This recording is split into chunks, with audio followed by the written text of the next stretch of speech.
At our plans, we discussed about how we have to use our intelligence for serving Krishna. And if you think that we are the doers, if you think I am the sole doer, that is the illusion. But we are the doers. And what we can do well, for that our talent and our temperament comes into the picture. And while we are doing our part, we do it responsibly, but what is beyond us, we leave it to Krishna, considering that as destiny. Now, in this second part, I'll focus on how the three modes shape our perception of things and how they shape our planning. Generally, these three modes of material nature refer to three broad ways in which we look at the world and we act in the world. When we interact with the world, there are three broad. We take in information from the world. That is perception. Then we contemplate and then we act. So we could say, in terms of action and contemplation, in the mode of goodness, there is first contemplation, then action. So I think, should I do this, should I not do this? Then I do it. In the mode of passion, there is first action and then contemplation. I do it, I shouldn't have done that. Some people speak to express their thoughts, and some people speak to discover their thoughts. I didn't mean to say that. How many of you have experience of slip of tongue?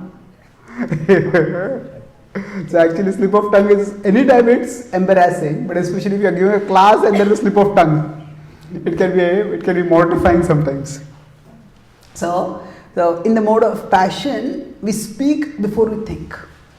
So in the mode of ignorance, there is neither contemplation nor action. There is simply delusion. There is simply delusion. Delusion means we just don't think at all. So, just like, say, somebody sees the fire breaks out in the movie theater.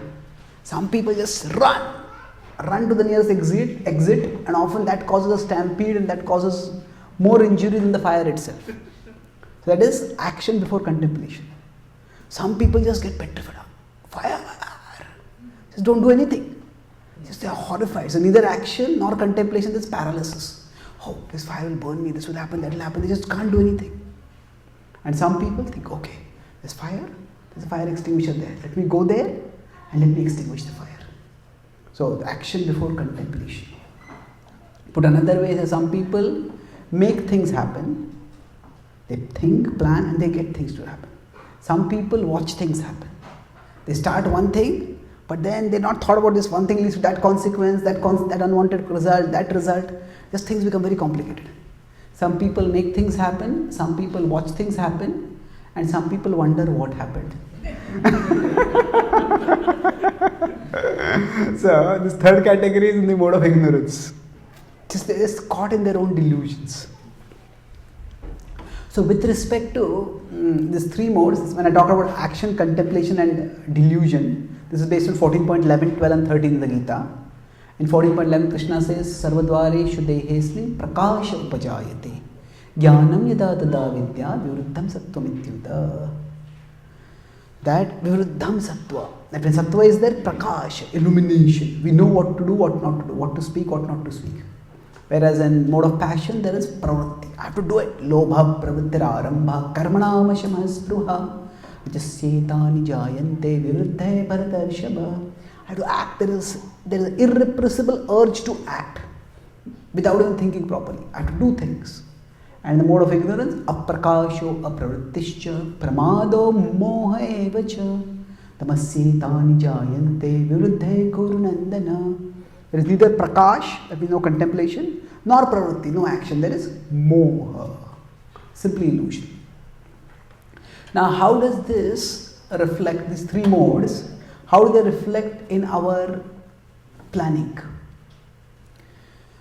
When we are, with respect to perceiving the world, in the mode of passion, we overestimate our capacity to control things. And in the mode of ignorance, we underestimate our capacity to control things. Sometimes we make plans and then, morning 5 o'clock I'll wake up and I'll do this. And then 6 o'clock I'll do this, 6:30 I'll do this, 7 o'clock I'll do this, 7:30 I'll do this. And then we spend 30 minutes planning the whole day. And then after that, and 5 o'clock we want to wake up, but then we wake up at 6 o'clock. And we're so angry with ourselves that after that we don't even look at the plan.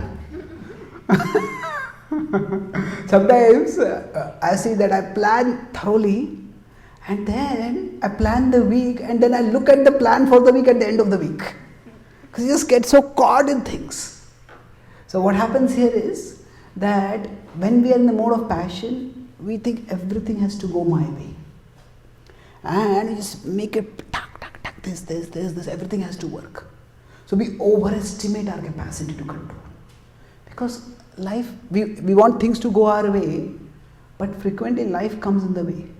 Something emergency comes up, this happens, that happens, and we have to be flexible.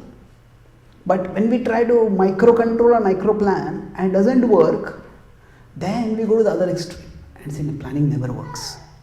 Just stop planning. Whatever works, whatever happens will happen. We go to the other extreme. Plans never work, so don't plan only. So to try to plan and control everything is in the mode of passion, where we are overestimating our capacity to control. To think that nothing works and to stop planning, to not try any plans at all, that is in the mode of ignorance. Where we understand that, where we think that nothing is in my control. Actually the reality is, some things are in our control and some things are out of our control. So with respect to planning, many times in life, plans don't work, but planning works. Plans refer to specific. I'll do this. That may not work, but planning means it gives us an overall sense of direction and orientation. These are the 5 things I need to do. I'll try to do it this way, but if I can't do it this way, then I'll find out some other way to do it. So if we get an overall sense of direction, this is important, this is important, this is important, and other things, if I get time, I'll do it. So that way, when we things that are important for us, we make sure that they get done, and other things, if they don't work out, we're ready to accept that.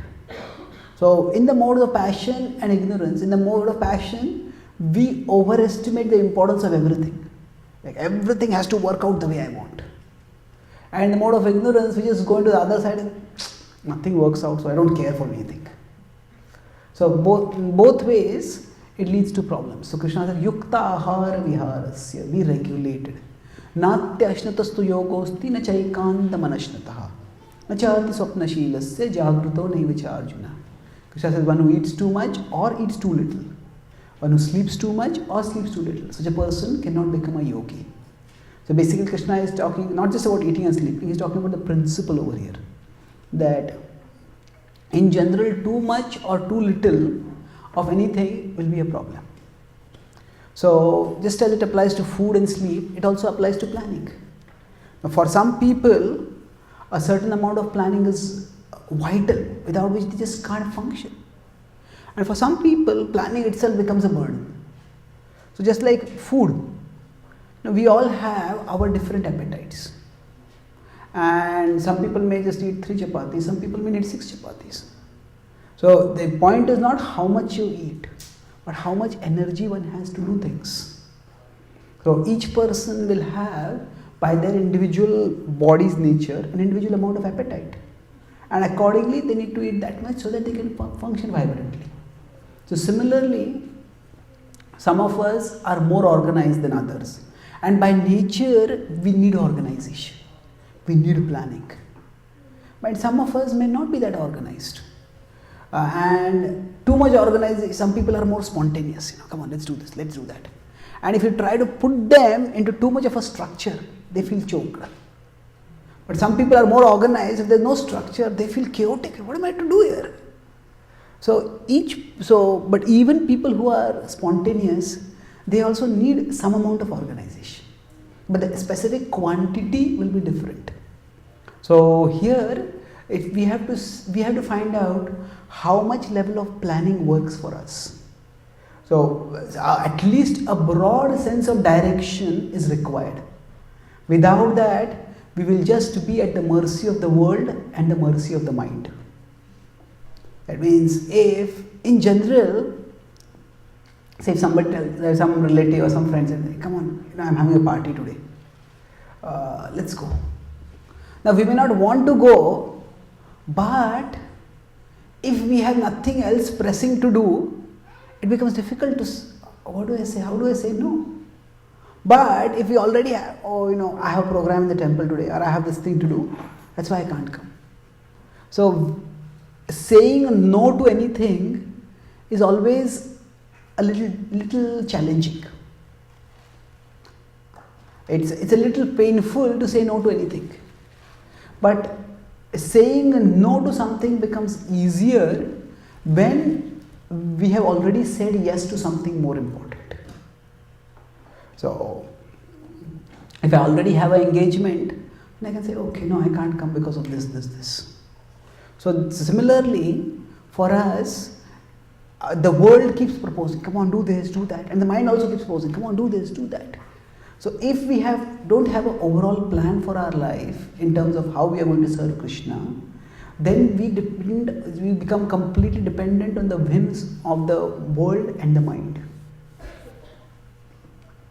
And it becomes difficult to say no to whatever the world or the mind is saying, because at that time, whatever else is there, it doesn't come in the mind. It's not there. It's there. We know it is important, but maybe we can do it later. So, if we don't make a plan for our life, the mind is going to make a plan for our life.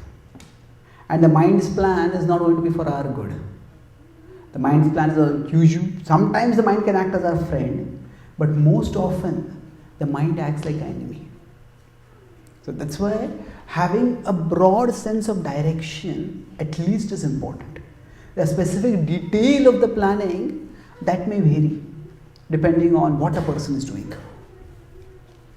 Some people who are more creative, more organized, more artistic, they may decide that, okay, I don't want so much structure. But that's fine. Some people who are more into management or getting teamwork, coordination, they may need much more planning. But even people who are creative, they also need a certain amount of structure. There's a Nobel laureate author, British author, Somerset Maugham. He was asked, he's a writer, so do you write when you are inspired? Do you write daily or do you write only when you are inspired? He said, I write only when I am inspired, and I make sure that inspiration arrives every morning at 10 o'clock.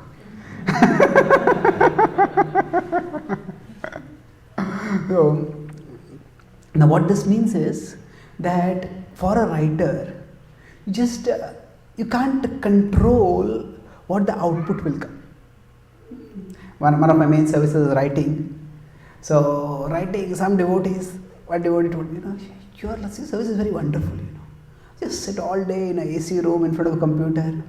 We go out, we distribute books, we go into the heat, we go here, we talk with so many people. I said, yes, maybe you can try my service for a few days. It's not that everybody feels their service is difficult. One author says, writing is very easy. All that you have to do is sit in front of a computer and glare at the screen till drops of blood form on your forehead. Sometimes a person is come down to write and no ideas come. It's called as a writer's block. Just nothing comes. What am I supposed to write? But then the idea is, if a writer just decides to wait, whenever I get the inspiration to write, I'll write, then they'll write very little. Just write whatever comes in. Just have some structure. And some days the writing will be good, some days the writing will be bad. Some days the writing will be great, some days the writing will be just something which you don't care for at all. But the consistency will gradually give rise to quality. In the writing it is said that you can edit a bad page, but you can't edit a blank page. If something is written, it's not good. I can edit and make it better, but if there's nothing, what can I do after that? So similarly, even people who are more artistic and spontaneous, now they also need some structure to move forwards. So I have been writing on the Gita every day for the last 6-7 years. I have a website called Gita Daily. So I started it 7 years ago. At that time I was in a hospital. I had a fracture and I was told that you cannot travel now. So I didn't want to die of boredom. So I started writing something. Now since I started that, somehow by Krishna's mercy, every day I am able to write that. For 7 years it's going on. But that has fit into the mind as a commitment. You have to do this. But there are so many books that I had planned. I'll write this book, I'll write on this topic, I'll write on that topic. But it is like I have a dreams list. That dreams list is growing, but nothing else is coming out. So I found because it's become fit in the mind. This is a daily thing you have to do. But a book, whenever I get time, I'll write it. And whenever I get time means I never get time. It becomes like that. So even in writing, which is quite an inspiration based or creative based activity, some structure is helpful. Similarly for us, we have to find out what level of structure and planning works best for us. But saying that I'll not plan at all because I'm spontaneous, actually that is not spontaneity, that will just simply make us end up succumbing to the mode of ignorance, succumbing to whatever the mind says, do this, don't do this. There is definitely room for spontaneity, no doubt. But along with that, structure is also required. The exact balance of structure and spontaneity will vary from person to person. Right. Just like it is said, Kshatriyas are more of the organizers. Brahmanas are more of, they just share knowledge. If people come and hear, well and good. If people don't come and hear, that's also well and good. They are detached. Now, a Brahmana's wisdom will not benefit people unless there is a Kshatriya to channel and organize. A Brahmana is just okay, I'll speak, if people come, good. If people don't come, what to do? When Prabhupada once met actually when Prabhupada came to America, one of Prabhupada's disciples is telling me that at that same time there was a spiritual teacher who lived in the Himalayas. So he was quite a well-known spiritual teacher, but he never came out of the Himalayas, Rishikesh or something. So he became famous because some of his disciples came to the West. Some of his eminent people from the West became his disciples also. So then one reporter from Times went to this person and he said, "No, you have so much wisdom, why don't you come to the Western world and share it?" He said, if people need water, people come to the river doesn't come to the people. If those who want wisdom, they'll come to me. So, now that is one way of looking at things. Prabhupada's mood was the mood of Jagannath. People don't come to the temple, the Lord goes out to them. So Prabhupada came to America, Prabhupada went far and wide. So Prabhupada said that we need Brahmanas with a Kshatriya spirit. We need Brahmanas with a Kshatriya spirit. If we are only Brahmanical, then we will just delight in our knowledge. But we will not really be concerned about the audience. The knowledge is meant to be spoken so that audiences are benefited. And then we need organization so that the people can come, people can participate, people can benefit. Sometimes some devotees are very, very scholarly, very erudite, very intellectual, and it's good. But sometimes they speak in such a way that nobody understands what they're speaking. Now they may say that, oh, this knowledge is so profound. I'm speaking this knowledge. Yes, that's true. You're doing justice to the knowledge, but you are not doing justice to the audience. There has to be balance for both. Actually, I was in this first category for a long time. I'm trying to come to the second category, where I would love to speak on abstract, complex concepts. And I would delight in that. But the audience would be, as one devotee who told me once, he said, attending your class means like doing a 1 hour intellectual workout. So now I try to make sure that what I speak, it's not just what I delight in, but also what can connect with the audience. So if somebody is just too Brahmanical, then they're not concerned about organizing structures in the world. Their thoughts are organized, but about the world, let it go. So we need, especially if we want to share spirituality in today's world, organization is very much required, and that's planning. So in the mode of goodness, we realistically estimate how much is in our control and how much is beyond our control. And based on that, we function. And at different times, different quantity of maybe in our control and different quantity may be out of our control. When we are planning for serving Krishna, at that time, or when we're planning our lives, our whole life is meant to be a service to Krishna. So we're planning our job, we're planning our careers, we are planning where I should have a home, where I should stay. So should we just depend on Krishna? That Krishna will take care of everything? Or should I use my intelligence to plan? Like some of our temples are in cities in prime locations.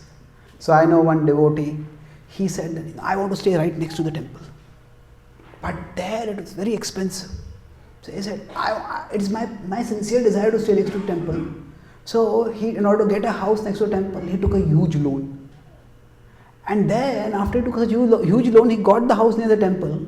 But now he has to take 2 jobs just to pay off the loan. He's next to the temple, but he's not able to go to the temple. So then he's staying a little further away, would have been better. Or sometimes we may think that we may use dependence on Krishna as an excuse for not planning properly. And that is not dependence on Krishna, that is simply evasion of responsibility.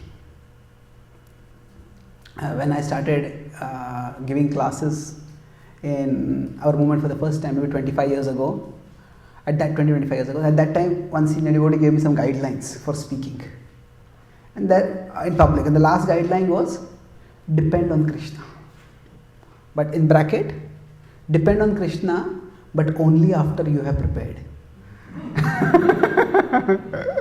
So that means if I am giving a class, and even if the class is about dependence on Krishna, but to speak about dependence on Krishna, I have to use my independence properly to prepare for the class. If I just say I depend on Krishna and I don't prepare, then that is not dependence, that is irresponsibility. So Krishna has given us intelligence, and we are meant to use our intelligence in His service. Sometimes in bhakti the question comes up, do we surrender our intelligence to Krishna, or do we surrender with intelligence to Krishna? Do we surrender our intelligence? Krishna, whatever you tell, I'll do. Surrender our intelligence to Krishna. Or do we surrender with intelligence? Use our intelligence about how to surrender. Now, if we see the Bhagavad Gita is a call to Arjuna's intelligence. Nowhere in the Bhagavad Gita does Krishna tell Arjuna, I am God, you have to obey me. Krishna says that if you do this, this will happen. If you do this, this will happen. Mat chitta sarvadurgani mat prasadat tarishyasi. Atachettam ahankaran na shrosyasi vinamsyasi. That if you become conscious of me, you will pass over all obstacles. If you don't become conscious of me, if you act out of ego, you will be lost. This is 18.58 in the Gita. And after giving such choices and their consequences, then in 18.63 Krishna tells Arjuna, now Vimrishai tata sheshena yathechasi tatha kuru. Now deliberate deeply and then do as you desire. So Krishna is appealing to Arjuna's intelligence. And Srila Prabhupada also, he would present philosophy in a way that people could understand using their intelligence. So our intelligence is also a gift from Krishna. And we are meant to use whatever Krishna has given us. If somebody has got a lot of wealth, then the wealth is, at one level the wealth could be Maya, but the wealth can also be used in Krishna's service. They may use it by directly giving a donation to a temple, or they may use it by having their home where they can have programs, having a big home, having a facility where they can host guests. They can use that wealth in various ways. But if somebody has wealth, they should use it in Krishna's service. Similarly, if somebody has intelligence, they should use it in Krishna's service. And all of us have intelligence. Some of us intelligence in terms of we may have more or less. We are talking intelligence not here simply in terms of say memorizing verses or doing some information processing. We are talking about intelligence primarily in terms of decision making. Okay, what is the right course of action? What is the not the right course of action? What is the beneficial course of action? What is the unbeneficial course of action? So for this, if we don't plan properly, then we will end up not being able to serve Krishna effectively. If somebody doesn't prepare for a class properly, then they will not be able to give the best class. Brahmanand Prabhu was telling me once that once he asked Prabhupada that how should we feel after we give a class. So Prabhupada said, you should feel, I forgot to quote this verse. I could have spoken that point. You should always be looking for room for improvement. So if I think, and I sit on the Vyasasana, I become an instrument for Krishna. Let Krishna speak whatever he wants through me. Yes, Krishna will speak, but the point is, there is so much my own self-centeredness and ego that is there, that is not going to magically go away. So I have to use my initiative and energy in Krishna's service. So with respect to classes, we can easily understand the importance of planning. That if you need to plan. Similarly, with respect to if somebody is building a big temple. Now at one level, actually I was at one place where in America where they are building a huge temple. And they have a small congregation. So some of the devotees are apprehensive that we should build a big temple. That if we build some devotees are saying very gung ho, we should build a big temple for Krishna. And others were saying, no, who's going to maintain this? We don't have the devotees to maintain it. We don't have the finances to maintain it. Even if somehow we raise the finances for building the temple, but what about maintaining it? So one devotee says, Prabhupada said we should shoot the rhino.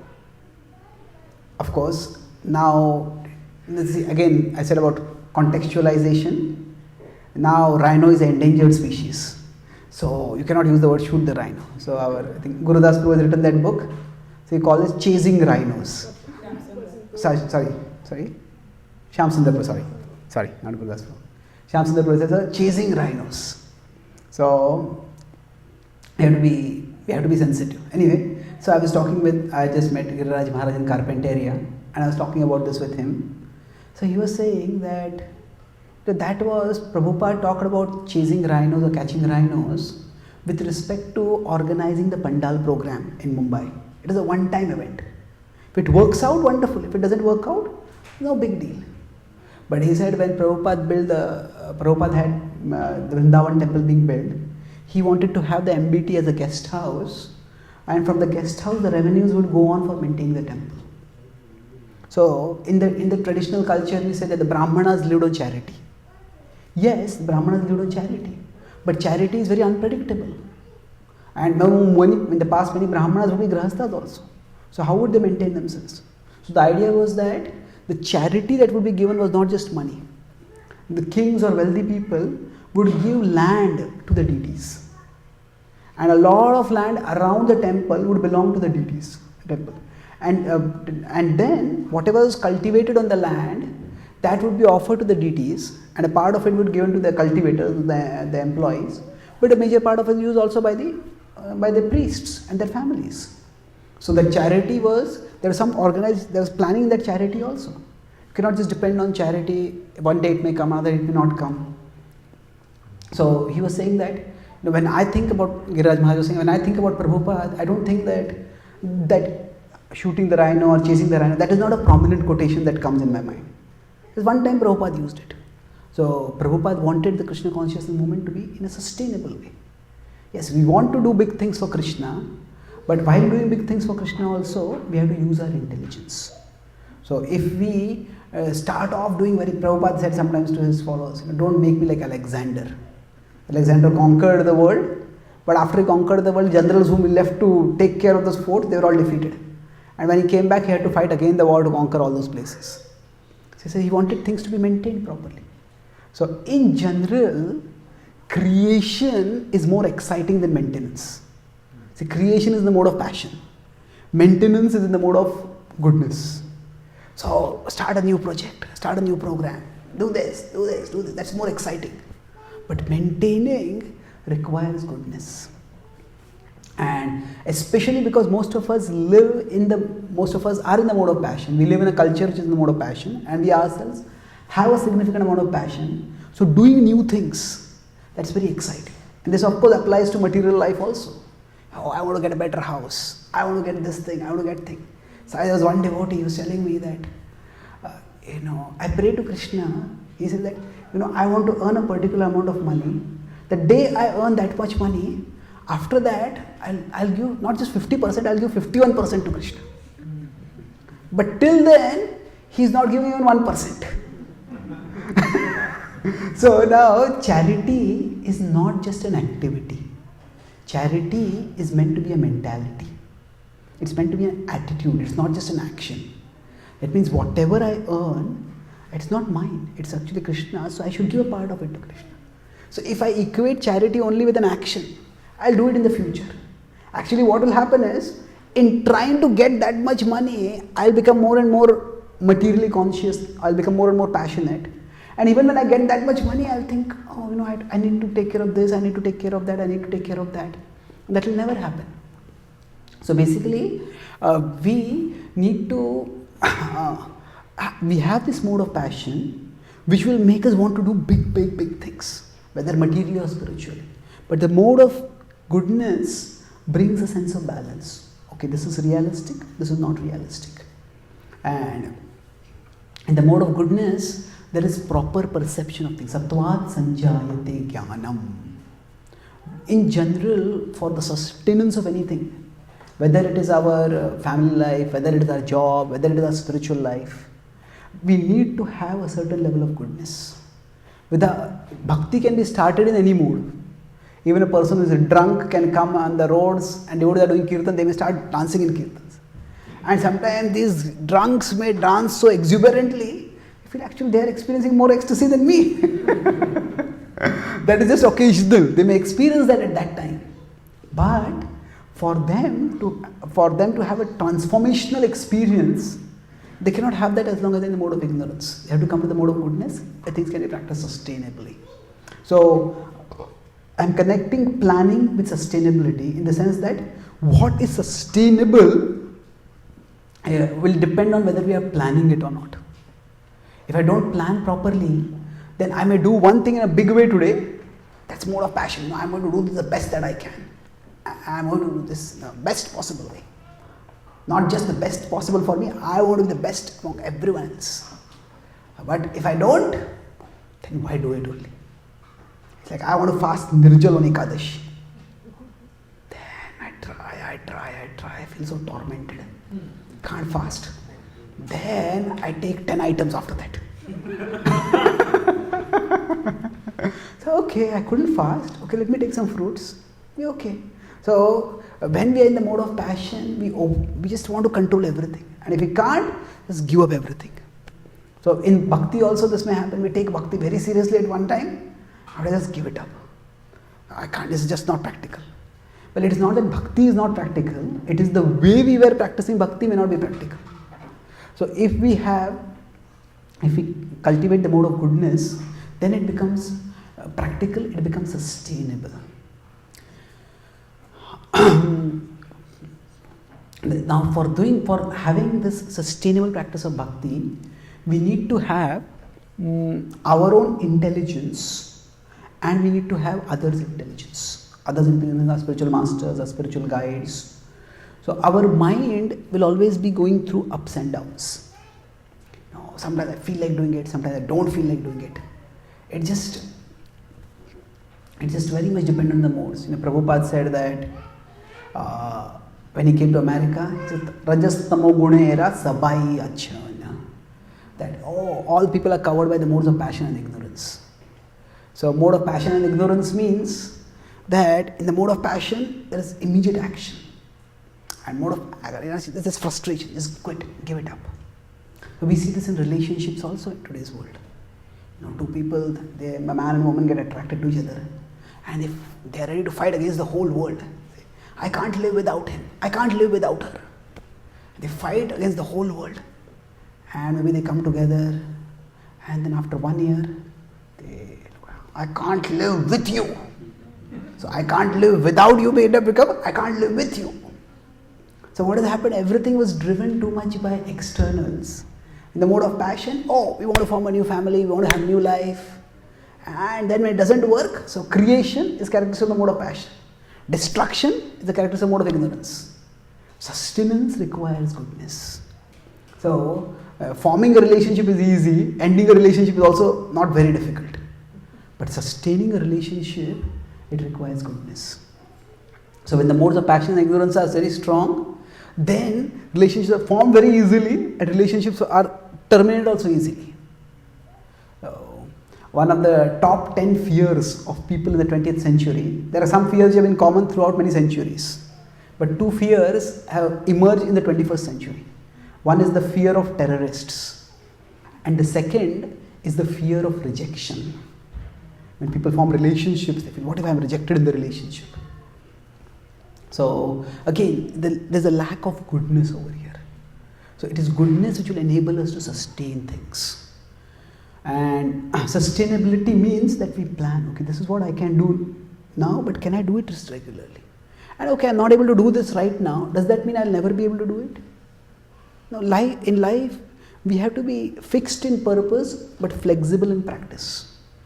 So like say, if you are going to a temple for a program, there's a lot of traffic, and then we'll not be able to move much fast. But after traffic clears, again we can start moving faster. So similarly, sometimes we may have decided to do one thing, but then our life becomes too crowded. We want to practice bhakti seriously, but this comes up, that comes up, that comes up. Our life becomes crowded, at the time we may go slowly. But afterwards, it's not that in our life crises are there all the time. Problems may be there, but crisis is, okay, when it goes, then we can move forwards. But if you are in the mode of passion, I have to move at this pace only. I have to do this. And if I can't do it, so if there's too much traffic, I think, why go to the temple only? I'll not go for the program. Just turn around and go back. So not like that. Sustainable. Sometimes we say we should be consistent in our bhakti. Sometimes it's just not possible to be consistent, in the sense that life just causes so much ups and downs. So even if we can't be consistent, we can be resilient. Consistent means doing the same thing at the same level regularly. Resilient means, okay, sometimes life will push me down, but then again I'll get up. Again I'll move on. So these ups and downs are there and we can't avoid them. So what is a realistic level by which I can practice sustainably? And within that, sometimes there will be ups, sometimes there will be downs. So when we plan our life properly, then we can practice bhakti lifelong. Prabhupada wrote a letter to one of his disciples. This devotee had been doing a lot of services and his health had got spoiled. So Prabhupada said, if you don't take care of your health now, in future, even if you are enthusiastic, you will not be able to serve Krishna. So, what happens? We say, I want to do a lot of service. Now, whether that desire to do a lot of service is because of my transcendental attraction towards Krishna or because of my passionate desire that everybody think I am such a wonderful devotee, we don't know. So, in passion, we may overwork our body and then afterwards the body may become unworkable. So, sustainable means what can I do in a steady way in the long haul. So this is planning in the mode of goodness. Now as devotees, we also want to be in transcendence. So I'll conclude with that point and then we can have a few questions. That what does it mean to surrender to Krishna? Like I talked about surrender with intelligence or surrender of intelligence. So till now I talked about surrender with intelligence. Use the intelligence to plan how best we can surrender to Krishna. But there are times when surrender of intelligence is also required. We just don't know what to do. I had planned it like this, A, B, C, but nothing seems to be working. What should I do, Krishna, now? So intelligence at one level means to know what to do when we don't know what to do. To know what to do when we don't know what to do. Now, how can we know that? If you see in 2.6 in the Bhagavad Gita, Arjuna says, I don't know what to do. Na chaitad vidmaha kataranno gariyo yadva jayema yadivano jayeyo yaneva hatva na jiji vishamas te avastata pramukhe dhartarashtra. Should I fight? Should I not fight? I just don't know. But then what does he do? He surrenders to Krishna. Karpanya dosho pahata svabhava puchhami tvam dharma sammudha cheta. Arjuna, please tell me what is my... Arjuna says, Krishna, please tell me what is my dharma? What am I meant to do? So sometimes, despite our best planning, we'll come to a situation where we just don't know what to do. So at that time, we just surrender to Krishna. Krishna, you please guide me. Prabhupada says in a purport that a devotee may be perplexed, but a devotee is never discouraged. Perplexed means I don't know what to do. Discouraged means I don't feel like doing anything. So just life will bring us to a situation. Should I take up this job or that job? Should I take initiation from this guru or that guru? Should I associate with this temple or that temple? Should I marry this person or that person? Should I do this or should I do that? Sometimes life will be very perplexing. And at that time, we may have done all our planning, all our analysis, but nothing is working. So at that time, just, Krishna, please guide me. How can I serve you? Just surrender to Krishna. So surrender to Krishna means at that time, just do what we can. If we don't know what to do, then what can we do? Ultimately, we are servants of Krishna. Specifically, how we serve Krishna, I don't know at this time. So Prabhupada's mood was when he came to America, he said that Nachao, Nachao Prabhu, Nachao se mate, Kashtera Puttali Jata Nachao se mate. That just as this is a puppet dance, puppeteer makes a puppet dance, oh Lord, make me dance, make me dance. So what does this mean? Prabhupada was determined to serve Krishna, but how exactly am I going to do it? Says, Krishna, you please guide me. So at that time, rather than thinking, oh, should I do this or should I do that? We do what we know we should be doing. Now, whether I am going to take initiation from this spiritual master or that spiritual master, whether I am going to take this job or that job, whether I am going to take this house, that house, whether I am going to, whatever I am going to do, ultimately there, I am going to serve Krishna. I am going to chant Hare Krishna. I am going to study Shastra. I am going to associate with devotees. So let me not stop doing that because of this decision, because of the inability to make this decision. Sometimes what happens, we have some issue in our material life or in our overall life, which we are unable to figure out. And that consumes our mind so much that we stop practicing bhakti. Unless I fix this, I can't practice my bhakti. Yes, some issues do need urgent attention. But many times, dealing with issues doesn't just require our time. We actually need to think clearly. And if we are not thinking clearly, the more time we spend on the issue, the more confused we become. How many of you have this experience that sometimes when you think about something, before thinking, you are confused, but after thinking, you are even more confused? And I find this happens most when I've not done anything spiritual, I'm not in the mode of goodness, in the mode of passion or the mode of ignorance. The more we think, the more things seem to have become worse. So, yes, sometimes some problems need attention, but we also have to think whether I am capable of giving them the due attention right now. So as I said, attention in the mode of ignorance or attention in the mode of passion is different from attention in the mode of goodness. So attention, is that a reminder for me to finish? So attention in the mode of ignorance simply makes us feel more worried, more confused, more irritated. It just doesn't help at all. So at that time, I don't know what to do, I'm confused about this, let me try to do that which will get me to goodness, which will get me towards transcendence. So if we do that, then slowly clarity will emerge. By just trying to make sure that we clear our mind, by connecting with Krishna, by praying, by reading scriptures, by chanting the holy names, by taking darshan. There is an inner fog. Sometimes, if there is a fog, then even if we drive, we don't know whether we are driving in the right direction or not. So we'll be driving and we're going further. So at that time we decide, let me stop, let fog clear, then I will move forwards. So just as there can be a physical fog, there can be a mental fog also. Just nothing seems to be clear. And the more we try to do things, it simply makes things more complicated. So then, with respect to natural fog, there's very little we can do to clear it. But with respect to the mental fog, we can take shelter of Krishna. And that can clear the mental fog. And once the mental fog becomes clear, then after that, what is to be done becomes, even if it doesn't become crystal clear, okay, at least, this option, these are the positives, these are the negatives. That way, we can evaluate better. So sometimes we may want to have the full path clear. This is the path I am going to take. So this is the path I want to take, that I surrender with intelligence, I use my intelligence. But sometimes, it just, power goes off. I have a whole path but I can't see anything. Now if power goes off, at that time what do? We may just initially curse the darkness, we moan, we may groan. But afterwards, we will take out our mobile, turn on the flashlight. And now the flashlight does not replace the street light. But the flashlight will show one step ahead.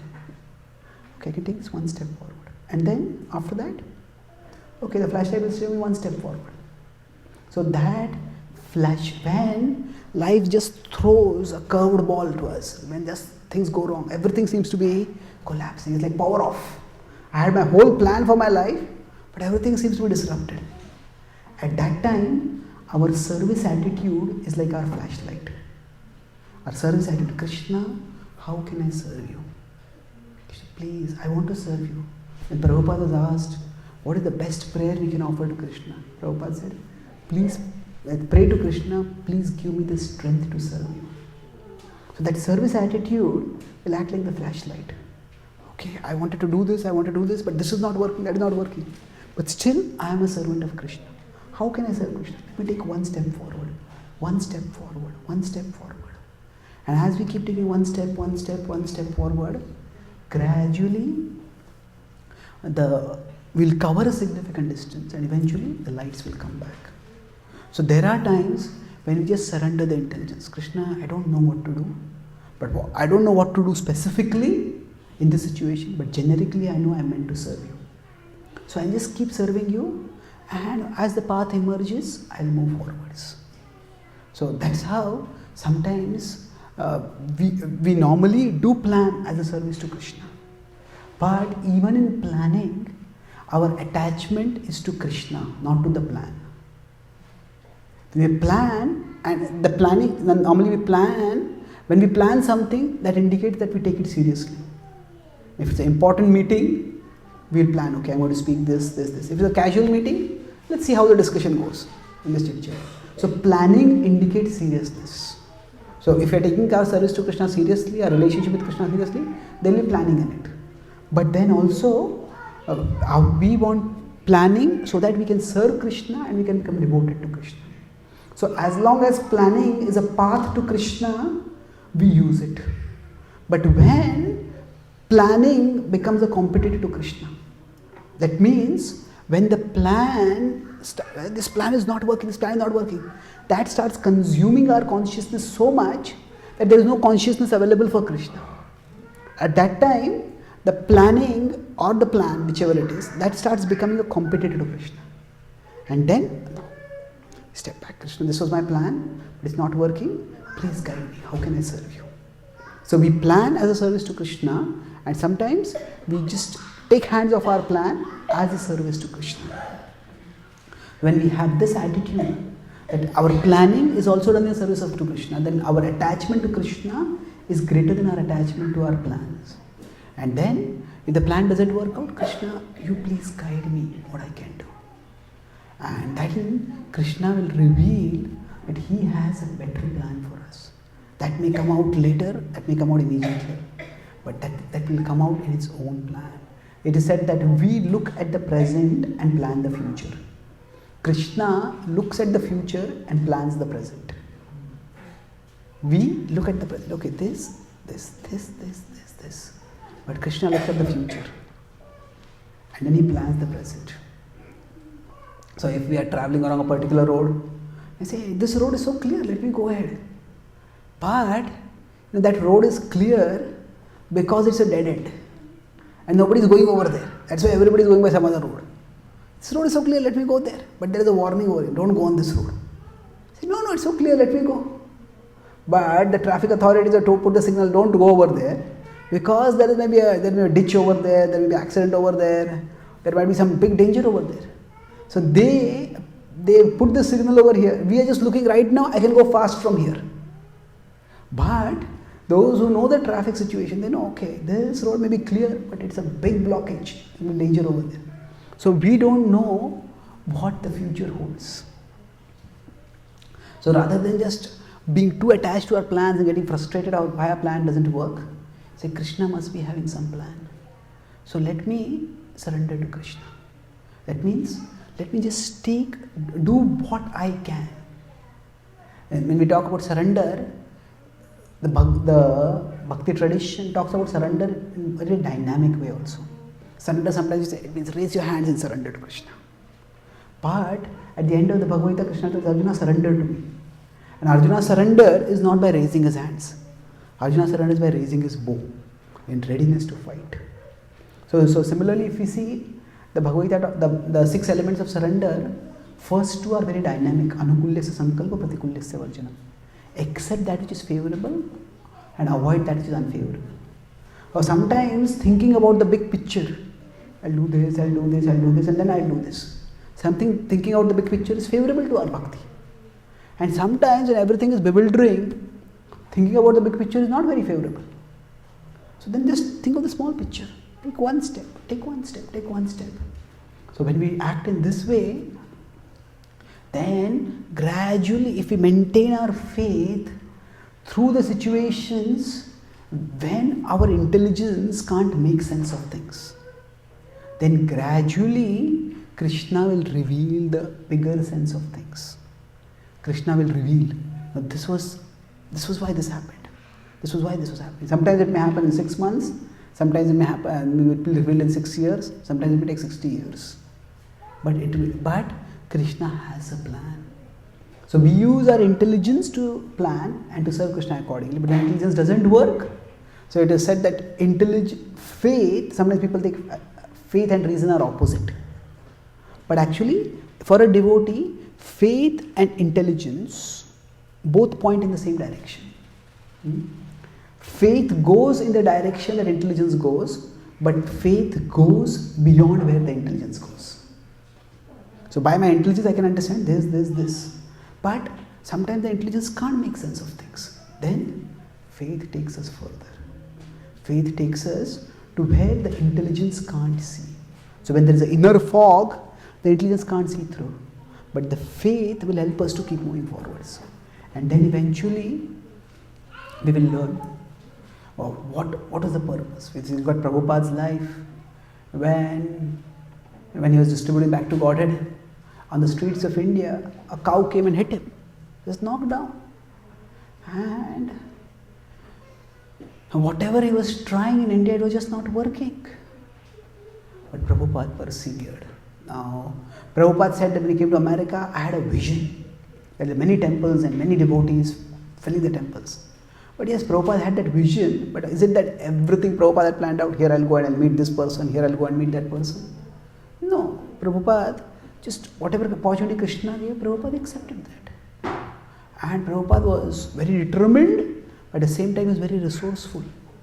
He said he was very resilient. If this didn't work out, try this. If this didn't work out, try this. And at the end, Prabhupada was blessed by Krishna to do something which has not been done in the history of the world. Just in the last 10 years of his life, built 108 temples, wrote 70 books, wrote over, he inspired thousands and thousands of people to become devotees.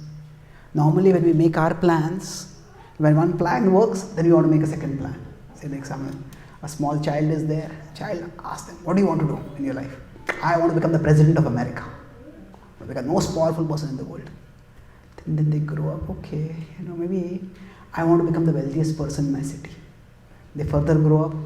By the time they come out, they have big dreams and life beats us up, By the time they graduate, if I get a job, it will be good.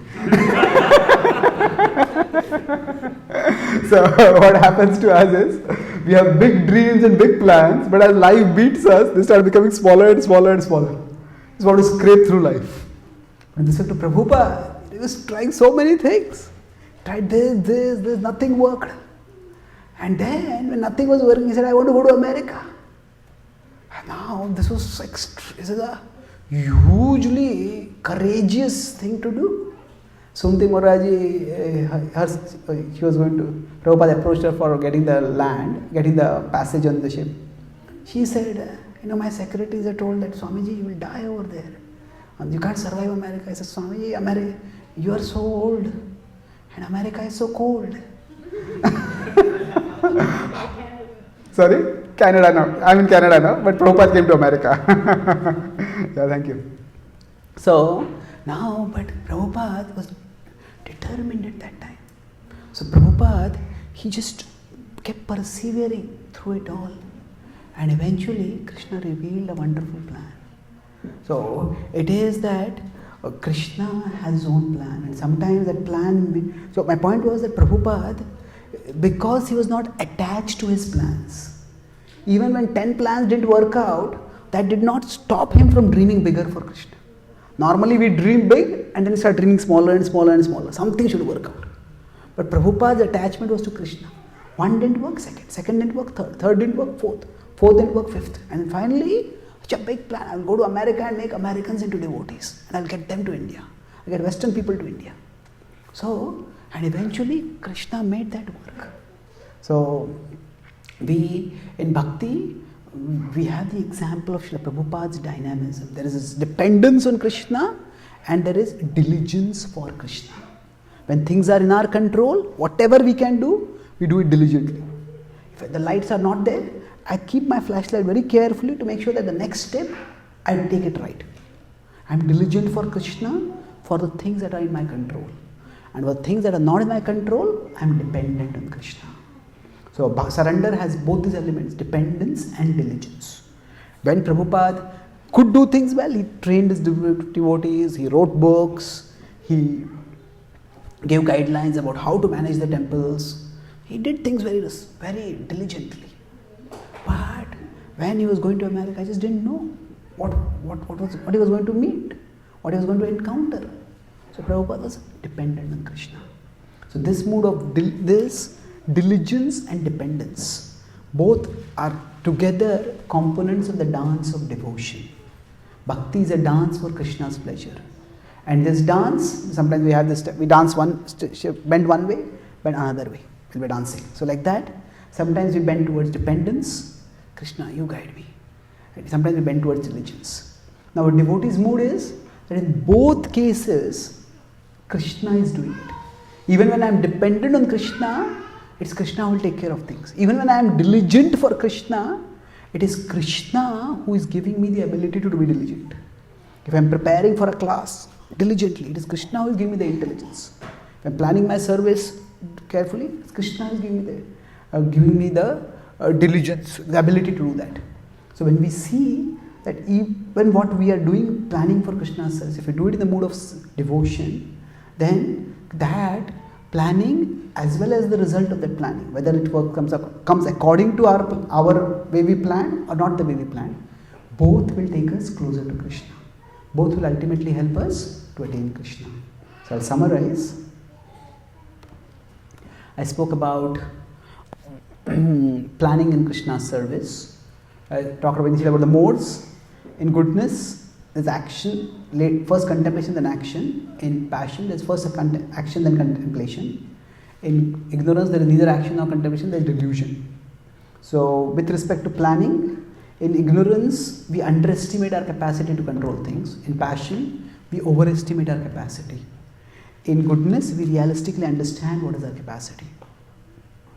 And this means that when we are practicing bhakti, at that time, should we surrender our intelligence or surrender with intelligence?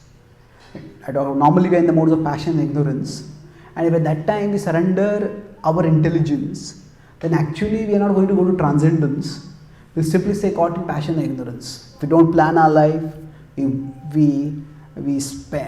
take too expensive a house, or we work too hard and spoil our health, then that we will not be able to sustain it. So intelligence, which comes from the mode of goodness, helps us to develop sustainability in our bhakti. And sustainable bhakti is what will help us to move forward steadily in our life. We use our intelligence in a mode of service to Krishna. That means when we plan, we try to micro plan, that is mode of passion. We just give up planning, that is mode of ignorance. In the mode of goodness, there is more planning than plans. Planning uses overall sense of direction. And even if plans don't work, we can do course correction and move onwards. So planning indicates seriousness. So we discuss elaborately about how we should be responsible and use our intelligence to plan our service properly for Krishna. A Brahmana's goodness will not benefit people much unless there is Kshatriya organization. So Prabhupada said we need Brahmanas with a Kshatriya spirit. And beyond that, sometimes with our best intelligence, things may not work out. So things we just, it's like we plan the whole path of our life and it suddenly power goes off. And at that time, we surrender our intelligence. We may not know specifically what to do, but what we can do is, we can raise our consciousness from passion or ignorance towards goodness and transcendence by internally connecting with Krishna. By studying, by that, the inner fog will decrease and thus we will move forwards. So, the service attitude, Krishna, how can I serve you? That question is like the flashlight, which will show us one step forward, one step forward. Sometimes seeing the big picture is favorable to our bhakti, and we see the big picture at that time and plan. But sometimes the big picture is just not visible. Just focus on the small details, small steps, and do that which is favorable. So bhakti has this dance of dynamic dance, sometimes dependence on Krishna, sometimes diligence for Krishna. So normally, in the routine course of our life, we surrender with intelligence. But when things seem to go wrong, at that time we surrender our intelligence. And when as far as our plans can see, we use the plans to guide our bhakti. So reason shows the way towards Krishna, but when reason stops showing the way, then faith shows the way. We understand that we look at the present and plan the future, but Krishna is looking at the future and planning the present. Therefore, let me just surrender to Krishna.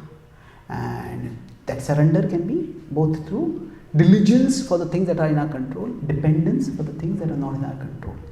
If we plan but don't become attached to our plans, if we see plans as a way to Krishna, then if the plan becomes a competitor to Krishna, then we put aside the plan and just serve Krishna the best that we can in that situation. That way we will be using our intelligence in Krishna's service, but we won't let the intelligence come in the way when it doesn't show the way to Krishna. So thank you very much. Hare Krishna.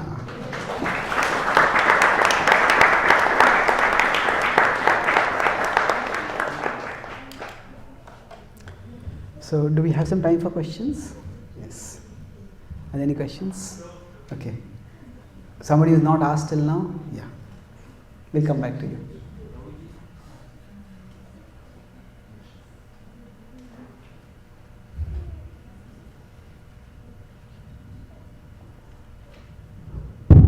Krishna, Guruji, how can we elevate oneself from the mode of ignorance to the mode of goodness? So, does it have to elevate first to mode of passion and then you can go to the mode of goodness? Or?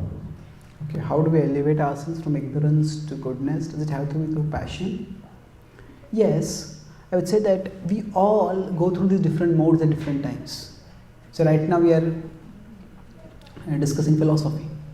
It requires some amount of goodness to discuss philosophy. Otherwise I just feel too restless. I have to go here, go there, do that. How long will this class go on? So we all are in goodness sometimes, we are in passion sometimes, in ignorance sometimes.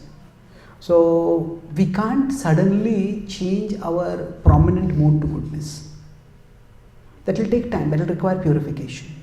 And as I said, from passion, from ignorance we may have to go to passion, then we'll come to goodness. But what we can do is, even now when we are going through different modes, we can make sure that our major decisions we take when we are in goodness. So even if my life is not always in goodness, I can make sure that my important life decisions are taken when I am in goodness. We ourselves can make out. Sometimes we are more reflective, sometimes we are just apathetic, sometimes we are just impassioned to do things. So that phases when we are relatively more reflective, that is the time we make our major decisions in life. And if we are consistently practicing bhakti, then we will eventually come to goodness and go beyond goodness also. So now we just have to make sure that we keep practicing bhakti consistently. Is it that somebody from ignorance has to come to passion? Now what do we actually mean by that? Somebody lethargic, they just start doing a lot of services, start doing something? Yes. It's like sometimes people say that get out of your head. Get out of your head means this. Get out of your head, do something. Do something practical. So when we are in the mode of ignorance, we are so caught in our head, but nothing productive is coming out of the head. Just caught inside. So at that time, get out of your head. Just do something practical. Start doing something. Don't just. So that means if you are too caught in the head, then we need to get out and start doing something. That's how we will come from ignorance to passion. But sometimes when we are too caught in the heat of things, then you need to get out of the world and go inwards towards ourselves. So sometimes engagement is the way to raise ourselves. Just too caught in the head, engage yourself, do something practical that will stop the mind's wild flow. But sometimes the mind is, too many things are happening, the mind is going here, there, then we have to retreat and then we have to calm ourselves down. That means from passion we come to goodness. So sometimes action is the way that will elevate us. Sometimes withdrawal is the way that will elevate us. So basically we can say the mind has a train of thoughts that is going. And quite often this train of thought goes in unwanted directions. So we need to interrupt that train of thoughts. So if we are just too caught in the destructive train of thoughts in our head, this may go wrong, that may go wrong, that may go wrong. Stop worrying, start doing something now. Start, okay, what if this exam, this happens, this happens, this happens. No, start studying right now, we'll take care of things in the future. So get out of the head.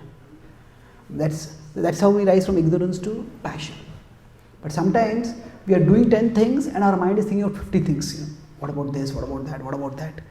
And calm down. Take a few deep breaths, read about Shastra. Come to goodness and plan what is more important, what is less important. And then start doing things. Okay? Thank you. Yes, Prabhu.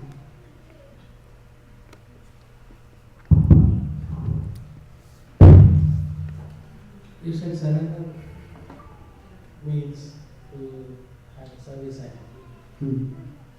And whilst in a situation where nothing works, where is the question of service attitude? When nothing is working. So nothing is working with your own life. That's fine. Your mind is. Okay, when nothing is working with our own life, how can we have service attitude? A service attitude should not be necessarily equated with particular forms of service. Service attitude means basically, Krishna, I am your servant. That's our defining identity. I am going to act as a servant. So yes, okay, my job is not working out, my family is not working out, my health is not working out. I may not be able to go to temple and do services at that time. But I can have an attitude of service. That means, okay, now what can I do? Instead of complaining, instead of moaning, okay, if I can't do much, let me hear some Krishna Katha. At least that will calm me down. So that is all that I can do, that is all I need to do at that time.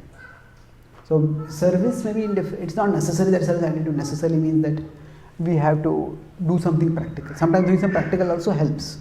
Because as I said, problems are solved not just by the amount of time that we give, but by the amount of clarity that we bring to it. Sometimes going out of a particular situation, okay, my life is a mess, and I just go somewhere else, I go to temple, do some service, go to some retreat, that calms me down. And then I return and I can deal with the situation better. So if we use devotion as a means for running away from our life, that could be a problem. But if you use devotion as life has its challenges, I need some spiritual rejuvenation, When I get that, I clear my inner fog, and then I can come and deal with these issues better. So we have to find out that how best can I become in a better frame of mind, in a better consciousness to deal with the situation. See, ultimately, we are our most foundational resource. Even for us to take shelter of Krishna, it is we who have to take shelter. Even if the spiritual master is there, it is we, following the spiritual master's instruction is something which we have to do. So in a sense, we have to take care of ourselves so that we can take care of the things that we are responsible for. So sometimes connecting with Krishna is the best way we take care of ourselves. And then we can do other things at that time. The service attitude basically means we situate ourselves in the defining identity. I am a servant of Krishna and I am going to serve Krishna. How exactly I can do that in my situation? That is something which will require reflection. Okay? Thank you. Yes. Hi, Krishna. Thanks for the class. So my question is based on one of the points you made about how it's important to plan what you want to offer for Krishna, how you want to mold your lifestyle to serve Krishna. So my question is, each individual has, specific nature or just the way they function.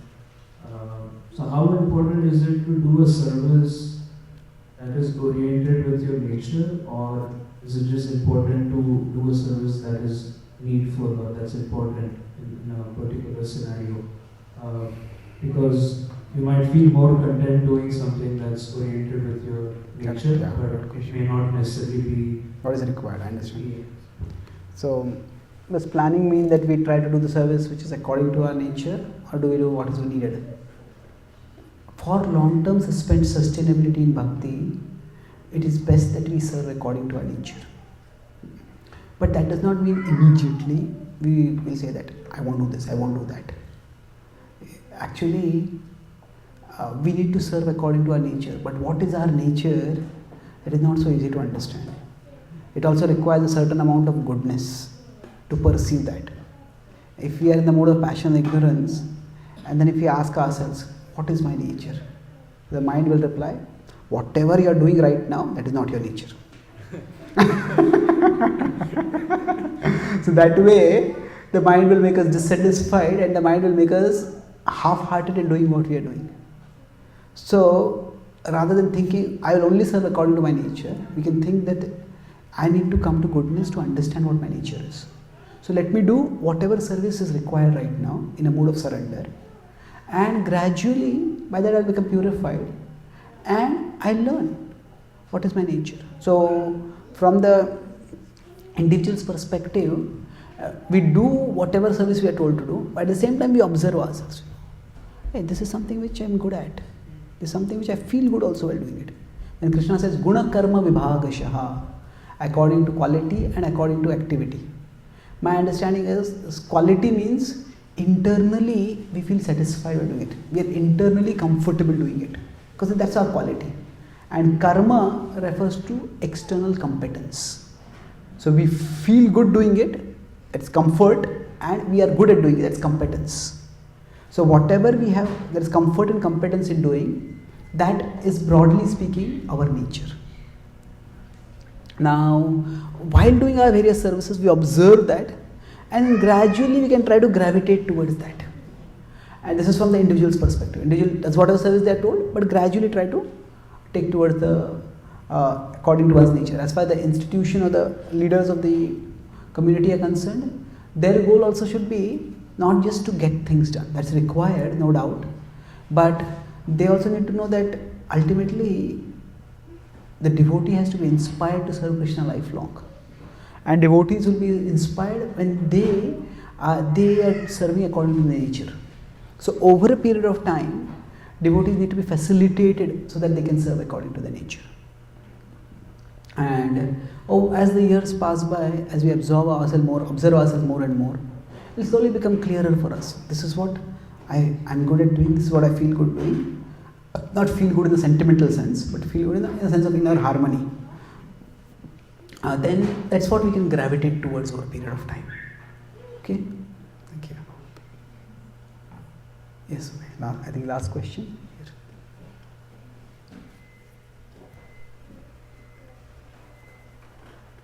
When we invest our time and like energy into something so deeply and sincerely doesn't give us the result or what we were thinking, how do we not get depressed or like completely, like demoralized? And how do we not let it completely take over ourselves? Like how do we, like you were saying, detach yourself from? Okay. If you have invested ourselves deeply in something and it doesn't work out, how can we avoid becoming depressed? Emotional wounds are also real and they can't be wished away. Say if I have got a fracture in my hand, then I can't lift, say, a weight with that hand. It's a little ginger, I have to be a little careful with it at that time. So similarly, when things don't go according to our plans, we feel hurt, whether it's a project, a relationship, a particular service, those hurts are for real. And detachment doesn't mean denying or trivializing the hurts. Detachment means that we don't get consumed by the hurt. Just this is a wound that is there, but I am not this wound. There is much more to me than this, and I acknowledge this wound is there, but I can move on in my life.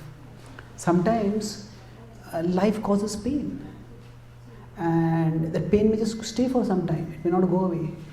So even when we have to live with pain, we don't have to live in pain. Live with pain means pain is our companion. It's there. Say, I got a backache, it's there. I can't wish it away. But live in pain means that pain is what consumes my consciousness. I don't think about anything else. Even when the back is not paining, I am thinking, oh, it will start paining again. And why is this happening to me? Others are so healthy. Why am I like this? So basically, when life hurts us, we need to acknowledge that I am hurt over there. And we may need to have some close friends, close devotees with whom we can share our pain. So after that, it's one thing that, okay, the wound is like, say, if my hand is fractured, I don't put weight on it. But over a period of time, I need to slowly start exercising it so that it will recover. Otherwise, it will never recover.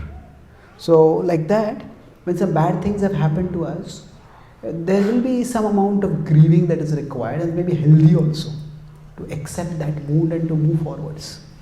If a soldier is wounded, you can't expect them to start fighting immediately. They need some time to recover. But if they just stay bedridden throughout the remaining battle and never fight, that's also not, they have to recover. So basically, for some time after a bad thing has happened, that thing will dominate our consciousness. But after a period of time, it's like if you consider the mind to be like an inner screen on which that bad thing that has happened, that keeps replaying. Now if we keep wallowing in it, there is grief and there is lamentation. Grief is a natural way of processing loss, processing distress. Lamentation is an unnatural obsession with the negative. So when the Pandavas, it said in the Bhagavad, in the first canto, after the Kurukshetra war got over, the Pandavas performed the last rites of all the deceased warriors and they grieved. In the Ramayana described that after Dashrath passed away, there was a national period of grieving, of mourning in the kingdom. So grieving is just natural and necessary for healing. In our devotee community, if somebody passes away, then we have a condolence meeting, a memorial service where we talk about that devotee. And then that's required for healing. So we could say grieving is in the mode of goodness, where we process that event and then we gradually heal from it. We can't deny it. But lamenting means we just stay caught in that event again and again and again. Yes, the replay just keeps going on and on and on and on. And we don't do anything to focus our consciousness elsewhere. Like if after some time, the wound is recovering, I need to start resuming my activities. So initially that bad thing that is happening, I'll just keep replaying. And we in a mature way process it, do the replay, talk with some senior devotees, talk with friends, share our burden of our heart, and gradually it will decrease. Then after that, if it keeps replaying, you can envision our mind to be like a big screen with many windows open on it. So sometimes we are working on one window, but another window pops up. Now when the window pops up, sometimes some pop-ups are so insistent that if normally say there's a software update, do you want to install the software? Normally it is yes, no, or later. And say the normal option will be, the default will be no. In some software the default is yes. And not only it is yes, in some software it is like within 10 seconds, if you don't go to no, it will start installing. So for us, some of the mind's pop-ups are like that. They pop up, and unless we consciously turn away from them, they'll start. It is one window that pops up, and then within a few moments, the window starts a movie over there, and the movie consumes our consciousness. So at that time, in the inner screen, when the mind pops up something, there is no cross button by which you can minimize it. But what we can do is we can drag it aside. Okay, this is what I focus on. So whatever we give our attention to, that grows bigger in our consciousness. So to that distressful situation that is there, if we give our attention, it will grow bigger and bigger. But if we focus on something more constructive, so then here it's important that devotion, it's more a direction than a destination. That means it's not that anybody can say, "No, I have become a pure devotee," and that's all. Even pure devotees are serving Krishna. So sometimes in our life we may plan, I want to get to this destination, but it may just not work. Say we want to go to a particular we want to go in a particular direction, and we want to see a particular mountain which is on the way. But sometimes the road is so jammed over there, we can't go to the mountain. There is another way by which you can keep going in that direction. So we make various plans, we invest ourselves in doing certain things. That is like wanting to go to a particular destination. But ultimately our direction is we want to go towards Krishna. So if I couldn't go to this destination, but still I'll keep moving on in this direction. So if we look in our life and say, ask ourselves, what really matters for me? No, this is so important for me. Okay, I wanted to make this relationship, I want to have this career, I wanted to have this particular service. But what is it really matters to me? But this service would have given me some security, it would give me some position. What really matters to me? In that position, I would have felt happier. But what really matters to me? I would have felt happy. But why do I want to feel some security, some satisfaction, so that I can practice bhakti more effectively. That I can do right now. So sometimes when we face a severe loss in our life, we have to look at what was it that truly mattered to us. What really matters for me? Now I can't have this, but why did I want this? And so if we go that way, sometimes say, I wanted this job so that I would have financial security, so that I could practice bhakti peacefully. Well, that's true. I don't have that job. I'll have to get some other job. But as far as practicing bhakti, I can do that even now. So if we go deeper to what really matters to us, then we'll find that the path is always there. Many times in our life, certain specific markers that we have set on the path, we may not get them. But that doesn't mean the path is closed. So at that time we need to go deeper, asking ourselves, what is it really that really matters for me? And we can find some other way to get that. So thank you very much. Srila Prabhupada ki, Gaur Bhakta Vrinda ki, Jai Gaur Premanande. Hare Krishna. Hare Krishna.